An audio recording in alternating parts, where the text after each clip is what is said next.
To ignite an economic superboom, taxes must be massively shifted from production to consumption. There will be a 10% federal sales tax to make up revenue loss from abolished production taxes such as income taxes. Actually, income tax is a misnomer. So-called income taxes are really taxes on profit, which measures production. On the other hand, actual consumption, such as purchasing food, is not taxed by the federal government. There is no federal sales tax on food. All this will be reversed. There will be a federal sales tax every time goods are bought and sold. The only notable exceptions will be number one, inherited money, two, charitable giving, which will remain as is, and three, when labor alone is sold. For example, an hourly factory worker is not taxed. If the worker supplies his own tools and has his own place of work, then he is a contractor and such transactions will be taxed. There will be taxes on gambling. For example, if you buy $100 worth of slot machine tokens at a casino, you will have to pay $110. If you get a $1,000 jackpot on the slot machine, only $900 will fall into the little tray, and a flashing light on the slot machine will thank you for your 10% tax contribution. Now, I am aware that this will negatively impact the gaming industry, unquote, but Vegas is just going to have to take one for the team. And I hope I don't wind up in Lake Mead. The stock market will be returned to its original purpose. Only stock and bond trading will be permitted. All options and short selling and other financial paper shenanigans will be illegal.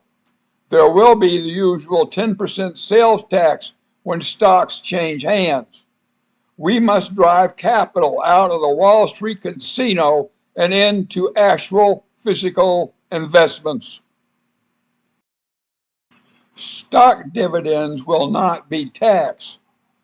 Dividends will not be taxed because they are nothing more than the owners moving their money from one pocket to another. Interest on loans will be taxed. Uncle Sam will want his 10% of any interest on any loan, and he will want it when the loan is made.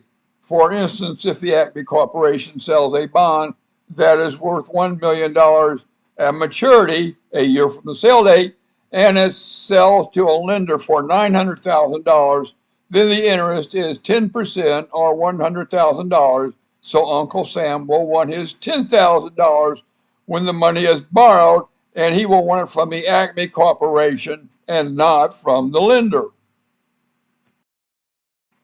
Import taxes. Uncle Sam will want 10% of the estimated value of any and all products bought into America for sale. Uncle Sam will be the one doing the estimating, and the Congress of Sheriffs may raise this tax, but never lower it below 10%. All inheritance taxes on property left to individuals will be abolished. This will ensure that productive individual people retain property. The resources of the USA and the entire planet are being taken over by institutions that answer to no one except the international mega banks who really do answer to no one. The entire planet is being lizard formed into a sort of smiley face plantation where we must kiss the asses of the self anointed while they exterminate us. All income taxes will be abolished and all payroll withholding will be abolished. Under the new Imperial Constitution, all income taxes on both individuals and corporations will be abolished, and that includes all income taxes imposed by any and all taxing bodies, federal and non-federal. Therefore, there will be no such taxes to withhold.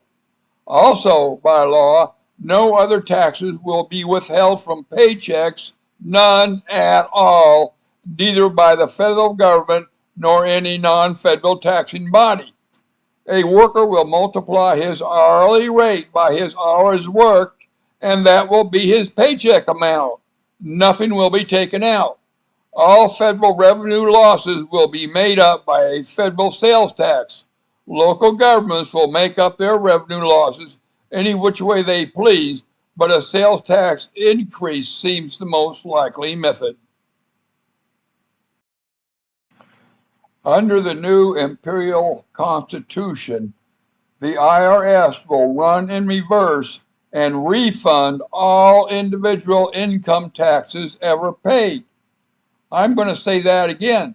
Under the new imperial constitution, the IRS will run in reverse and refund all individual income taxes ever paid.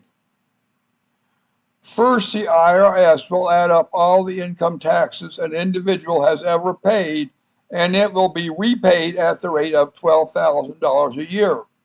For instance, if the total is $40,000, then the tax mule will get $12,000 for the first 3 years and $4,000 the fourth year.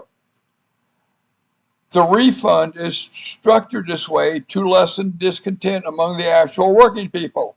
As for the never employed, they will get a valuable lesson in Darwinian economics, and if there are enough of them to burn down entire neighborhoods, then they may live in the ruins of their own making, because rebuilding will be a responsibility of the county and no federal funds will be used for such purposes. Each county will have to pick its own cotton and no mooching from other counties. Period.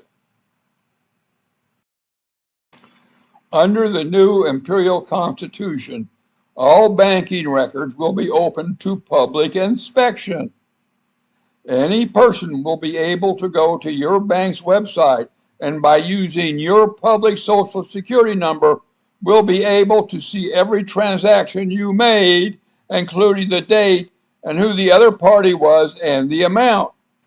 This is necessary because the people who are supposed to monitor banking shenanigans are the very enablers of most banking fraud. No reform will work unless the financial shenanigans of the super wealthy can be discovered and halted. To those who say that this is an invasion of your privacy, I respond that presently you have no privacy left to invade because every monkey muck and bloated bureaucrat can and do inspect your banking records. This new system will allow you to inspect their shenanigans. That's the only difference. Without publicly auditable banking system, the other reforms listed here simply will not work.